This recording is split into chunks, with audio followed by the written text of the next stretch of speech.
बाबा संता साहेब आप जी दी सदा ही जय। धन धन बाबा अविनाशी राम जी सिमरिए जिन्हें रुड़दी बनने लाए। आप सभी जाड़ी जान हाल जी जो साढ़े वड्डे पाकिस्तान तो आए सन तो साढ़े की हालात सन। मेरे सत्कारयोग वड्डे वीर जी हरकेश बत्रा जी सानू हर समय दसदे ने बाबा अविनाशी राम जी ने अपने घर की चिंता नहीं की थी, पहले संगत वास्ते दर्द की चिंता की थी। परमेश्वर दिता बनना दुख रोग दा तेरा बनना। इस जड़ ने साढ़े सारे दुख हर लिते और हर वो खुशी दिती जो साढ़े कर्मां विच नहीं सी। थोड़ी जी गल करा नई पनीरी दी या उस संगत दी जिसने बाबा अविनाशी राम जी दे संस्कारी चोले दे संसारी चोले दे दर्शन नहीं किए, या कुछ मेरे वर्गे भी जो उम्र छोटी सी। एक लाइन असी रोज पढ़ते हाँ, पीछे भी लिखी है, नदर करे ता सिमरे आ जाए। साढ़े ते नजर हुई बाबा साहब महाराज जी दी। साहब महाराज जी ने सानू इस दर्द की महत्ता दसी। उन्होंने अरदास करने का तरीका दसिया। जब भी कोई दुख आया, जितनी संगत यहां बैठी है सबके अपने अपने हट बीठियां होनियां ने, साखियां होनियां ने। उन्होंने अरदास करने का तरीका दसा। गुरु ग्रंथ साहब जी हजूर जी विच पलंग साहब ते जाके जब भी कोई परेशानी आई उसका अरदास का तरीका दसिया, इस लड़ नाल जोड़िया। दो लाइना इसके उत्ते कहना चाहांगा। जग दे सोने बहुत होणगे मेरा सोना तू साहिबा। जग ते सोने बहुत होणगे मेरा सोना तू साहिबा। सब दे कहने होर होणगे मेरा कहना तू साहिबा। मेरा गहरा तू साहिबा। मैं नाम ही तेरा लेना जी, हर गम संग तेरे सहना जी। पावे जो होवन अंजाम मेरा मैं सब कुछ हंस के सहना जी। माल का प्यार मेरा तू है, कसम संसार मेरा तू है। जगते सोने बहुत होणगे मेरा सोना तू साहिबा। सब ते गहने होर होणगे मेरा गहना तू साहिबा। साध संगत जी, जब भी हमने किसी चीज को समझना होता है तो हम छोटे छोटे किस्सों का या साखियों का सहारा लेते हैं जिससे हमारे को वो बात जल्दी समझ में आ जाए। एक बार एक बालक मिट्टी नाल खेड रहा होंदा है तो एक देवता जी उधरों जा रहे होंदे ने। देवता जी बालक को जाते ने, कहते हैं मुत पुत मिट्टी नाल खेड रहा है। बालक जवाब देता है जी मिट्टी मिट्टी नाल खेड रही है। इन्ना डूंगा जवाब सुन के देवता जी बहुत पसंद हो जाते हैं, कह रहे तन के मिट्टी है, मिट्टी मिट्टी नाल खेड। अब देवता जी बहुत खुश हो जाते हैं। वो कहते हैं पुत तू कुछ वर मांग ले। बालक कहता है आप जो मेरे को वर दोगे मेरे कर्मों विचों दोगे या कर्मा से बाहर विचों दोगे। तो फिर देवता जी बहुत हैरान कि इतना छोटा बच्चा और इतनी बड़ी गल। वो कहता है बेचा दूंगा तेरी कर्मा विचों ही। तो फिर कहता है खेचल करने की लोड़ है, फिर खेचल करने कर्मा तो मुझे मिल ही जाना है। ते साम महाराज जी ने सानू ये दर दसा जो साढ़े कर्मा विच भी नहीं है या जो साढ़े भागा विच भी नहीं है वो भी सानू अगर इधर आके अरदास करिए ना वो सानू मिल जाना है। अगर साडा मुकद्दर किधर सोया भी होवे वो भी लब जाना है। कहते हैं ना हथेली पे रखकर सिर तू क्या अपना मुकद्दर ढूंढता है। बस तू आ बाबे डेरे फिर देख मुकद्दर तेरा घर ढूंढता है। सो दर कैसो छोड़िए जो दर ऐसा होए। सो दर कैसो छोड़िए जो दर ऐसा होए। सो दर कैसो छोड़िए जो दर ऐसा होए। कबीर जय दरियावत जाते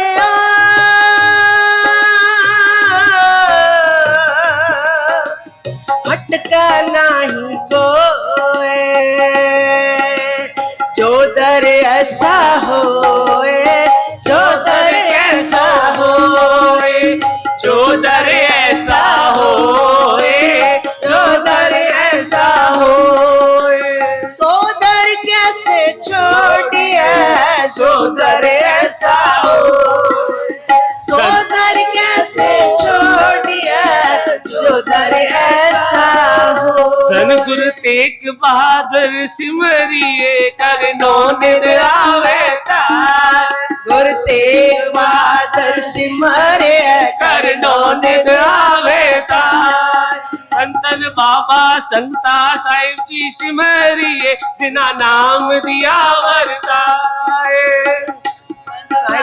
सिमरिया जिन नाम दिया वरताए। धन धन बाबा अविनाशी राम जी सिमरिए जिना रुड़ती बंदे लाए, धन धन बाबा अविनाशी राम जी सिमरिया जिन रुड़ती बंदे लाए। धन धन गुरु गोविंद सिंह जी सिमरिए सब थाई होए सहाय, गुरु गोविंद सिंह जी सिमरिया सब थाई होए सहाय। गुरु ग्रंथ साहिब जी सिमरिए आप जी की महिमा कहीं न जाए, गुरु ग्रंथ साहिब जी सिमरिया तेरी महिमा कहीं न जाए। अपने सतगुरा दिया महिमा लखिया लखी न जाए, सतगुरु दी महिमा लखियां लखी न जाए। सोदर कैसो छोड़िए सोदर ऐसा हो, सोदर कैसे छोड़िया सोदर ऐसा हो। आगे कबीरदास जी की कहने ने, कबीर कुकर राम को मुतिया मेरा नाम, कबीर कुकर राम को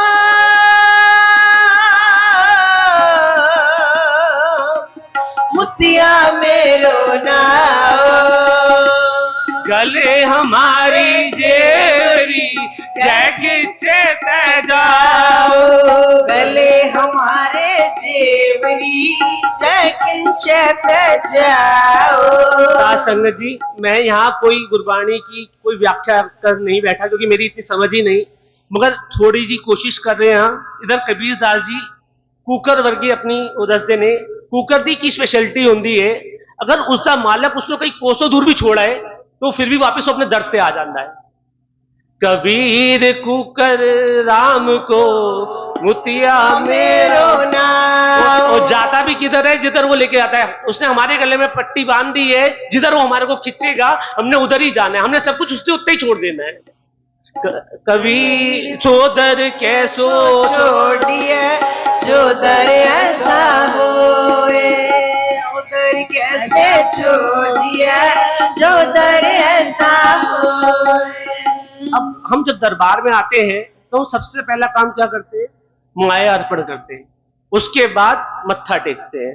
मत्था भी कैसे टेकते हैं, बस सेकंडों में मत्था टेका और खड़े हो गए। अब गुरु साहब जी की फरमांदे ने तन मन धन सौंप गुरु को, सब सौंप गुरु को। सबसे पहले किस चीज की गल कर दी है, तन दी। सबसे पहले आए मत्था टेकना है, उसके बाद गल आंदी है मन दी।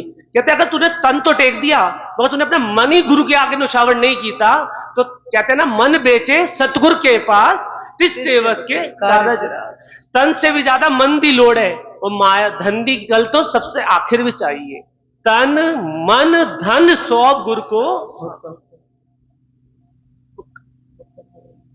अब गल आती है, गुरु साहब जी कहते ने मत्था टेकण ते टिकण दे भी फर्क है। मत्था टेकना ते है ही, टेकण दे नाल टिकना भी चाहिए है। असाने पल्ला फड़ना है एक दा।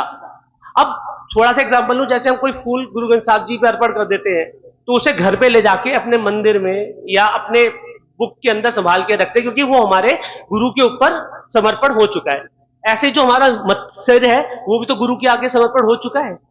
फिर जहां लोड़ पड़ती है फिर वहां जाके क्यों टिक जाता है। आज इधर जरूरत पड़ी तो उधर जाके मत्था टिक गया। वो कहने ने सम्मान सबका करो मगर पल्ला एक का फड़। गुरु नानक देव जी ने जब गुरबाणी की रचना की थी तो एक दाई पाठ पढ़ाया, एक ओंकार एक नूर ते सब जग गया कौन पले कौन बन गया। थोड़ी जी गल करा इससे असि गुरु ग्रंथ साहब जी स्वरूप के दर्शन करते हैं, चाहे जिन्ने भी स्वरूप के दर्शन करो तो ऊपर जो ब्रैकेट होता है उसमें अंग नंबर 2 अंग नंबर 3 अंग मगर आप देखिएगा जो पहला अंग है वो ब्रैकेट खाली है, उसके पीछे भी क्या कारण है। कहते गुरु नानक देव जी ने गुरबाणी की रचना ही इक से करी, अगर उसके अंदर इक लिख दिया जाए तो उस इक का मतलब बदल जाएगा। आप किसी भी स्वरूप के दर्शन करना, पहला ब्रैकेट खाली ही मिलेगा। थोड़ी जी गल इक दे उत्ते करा, व्यवहारिक तौर पर संसारिक तौर पर अगर एक नाल एक जोड़ के दो हो जाए तो गणित कहलाता है। गणित मींस मैथ्स, क्योंकि नई जनरेशन है, शायद गणित किसी को समझ ना आए बीच में। अगर एक और एक 11 हो जाए तो एकता कहलाती है। एक और एक मिलके एक हो जाए तो वो प्रेम होता है, और एक मिलके अगर 0 रह जाए तो वो भक्ति कहलाती है। अगर एक से एक को लड़वा दिया जाए तो राजनीति कहलाती है, और एक से एक को मिलने ही ना दिया जाए तो वो क्रूरता कहलाती है। और क्रूरता के ऊपर तो इस समय 350 साल हमारा शहीदी गुरुपुरब चल रहा है। क्रूरता का तो इससे बड़ा उदाहरण कोई हो ही नहीं सकता, जब एक से एक को मिलने ना दिया जाए। सोदर कैसो छोड़िए जो दर ऐसा होए, सोदर कैसो छोड़िए जो दर ऐसा होए, सोदर कैसे छोड़िए जो दर ऐसा होए। सानू ते दर ते आना चाहिए, रब कोलो रब नू मंगना चाहिए। कहते ने ना, जब रब तुम्हारा होगा तो सब तुम्हारा होगा। वो छोटी सी साखी सबने सुनी हुई है। एक राजा अनाउंस करता है कि मैं आज के दिन अपना दरबार खोल दूंगा, जिससे जो चीज लेनी है वो आके उठा ले। तो एक बच्चा आता है, वो राजा की गोदी में आके बैठ जाता है। क्यों? क्योंकि उसे पता है राजा ही मेरा हो गया तो ये सारा साम्राज्य, सारा धन मेरा ही हो जाएगा। राजन के राजा महाराजन के महाराजा, राजन के राजा महाराजन के महाराजा, राजन के राजा महाराजन के महाराजा। ऐसो राज छोड़ और दूजा कौन ध्याइए, ऐसो राज छोड़ और दूजा कौन ध्याइए। राजन के राजा महाराजन के महाराजा, राजन के राजा महाराजन के महाराजा। ऐसे बतेरे सिख हुए ने जिन्होंने रब कोलो रब नू मंगया। पंजवे गुरु नानक दे समय इतिहास विच नाम आया भाई कुरम दा। भाई कुरम एक पिंड विच रहिंदा है, तो अपने पिंड वासियों नाल पंजवे गुरु नानक दर्शन वास्ते अमृतसर जाता है। जब वो जाता है तो की वेखदा, जो उसके नाल आए ने उन्होंने अंब दे बाग ने, वो सब अंब लेके आए गुरु जी वास्ते, मगर वो अंब लेके नहीं आता। उसे बड़ा मन में दुख आता है, यार इतना कुछ बाबा जी ने मुझे दिया और मैं उनके लिए आम भी नहीं लेके आ पाया। अब गुरु जी क्या करते हैं, वो आम सब में प्रसाद की तरह वर्तवा देने ने। अब उसके पास एक आम आ जाता है, और वो रात को अपने कमरे में जाता है तो उस आम को अच्छी तरह धो के साफ करके कपड़े में लपेट के सुबह जाके गुरु जी के चरणों में अर्पण कर देता है। तो गुरु जी कहते हैं, पंजवे गुरु नानक कहते हैं, ये आम तो मैंने तेरे को प्रसाद वास्ते दिता सी, तूने खाया नहीं। कहता है हाथ जोड़ के बड़ा ही निम्रता विच, बड़ा ही दुख विच, गुरु जी मेरे अम दे बाग में आप वास्ते अम नहीं लेके आया। गुरु जी बड़े दयालुता विच आ जाने ने, उसनू वचन देंदे ने, कहते ने मैं अंब तेरे बाग विच आके ही खाऊंगा। कहते ने जब इंसान रब को रब नू मंगदा है ते चाहे रब इस संसारिक रूप विच नहीं हन, फिर भी उन्होंने दर्शन देने वास्ते आना पैंदा है। अब जब वो ये सुनता है कि मेरे गुरुजी मेरे बाग में आके खाएंगे, वो कुछ सोचता ही नहीं है, वो सीधा अपने पिंड भाग जाता है और अपना मंजा उस बाग में बिछा लेता है, घर भी नहीं जाता। धीरे धीरे समय बीतता जाता है। पंजवे गुरु नानक तो जो छठे गुरु नानक भी आ जाएंगे, मगर उसका विश्वास वो आएंगे। वो अब अपना कमरा भी उसी बाग में डाल लेता है, घर परिवार सब छोड़ा, उसने रब को रब नू मंगया। लोकी भी कहते ने अब तो छठे गुरु नानक है, कहता है नहीं उन्होंने मुझे वचन दिया है वो जरूर आएंगे। समय और बीतता है, अब जो सतवें गुरु नानक भी आ जाते, श्री हरराय साहब भी आ जाते, मगर उसका विश्वास नहीं डोलता। वो उत्थे ही बैठा है, नहीं जी वो आएंगे। अब अरदास गुरु श्री हरराय जी के चरणों में पहुंचती है। वो अपने सिखों से कहते हैं आज हम आपको एक ऐसी रूह के दर्शन करवाने ले जा रहे हैं जिसने सिर्फ रब को लो रब नू ही मंगिया, दुनिया में चीजा नहीं मंगिया। और वो कहने ने जब गुरुजी जब कहीं जाते थे तो 2100 घोड़े उनके साथ जाते थे। 2100 घोड़े, अब एक पिंड में अगर 2100 घोड़े जाएंगे तो वहां का क्या माहौल होगा। अब गुरु साहब जी जानते ने वृद्ध हो चुका है पाई कुरम, अखा नाल कम दिखता है, जुबान नहीं चलती है। उसने एक आसन तैयार करके रखा होता है गुरु जी के लिए। खुद तो जमीन पे बैठा है, मगर उन्हें वास्ते एक आसन तैयार कर। अब जाते हैं सतवें गुरु नानक, जाके बैठ जाते हैं, उसकी अखा बंद ने। अब वो कहते पाई कुरम अखा खोल, असी आ गए। हाँ, पाई कुरम अखा खोलता है, उन्होंने चढ़ना ते गिर जाता है, मगर मन विच कहता है मैनू वचन तो पंजवें गुरु नानक ने दिते सन, तो मैनू दर्शन भी पंजवें गुरु नानक दी चाहिए। मैनू दर्शन भी पंजवें गुरु नानक दे, क्योंकि वचन मेरे से उन्होंने करे थे। अब जब वो आंखें खोलता है तो उसे पंजवें गुरु नानक गुरु अर्जन देव जी महाराज जी के दर्शन होंगे। थोड़ा चिर तो इस तरह बीत जाता है, फिर जब अपनी सुध विच आंदा है तो फिर उसने गुरु हरराज जी दर्शन हो रहे ने। अब गुरु जी कहते ने अब अपने अमदे बाग ते खिला दे, आम ते खिला दे। कहता है गुरु जी अब तो सर्दियों की रुत है, इस समय आम कहां से आएंगे।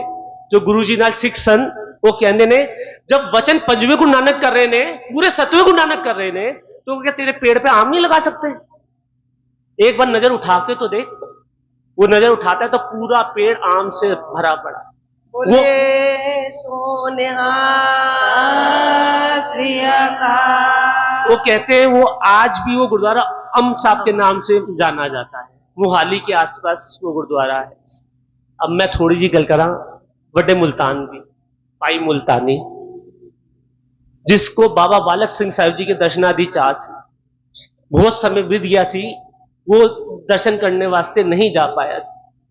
ते अगे जाता है, अगे जाके उसको पता चलता है कि बाबा बालक सिंह जी तो 5 साल हो गए ने और सचखंड विच अपना दरबार सजा लेता है उन्होंने।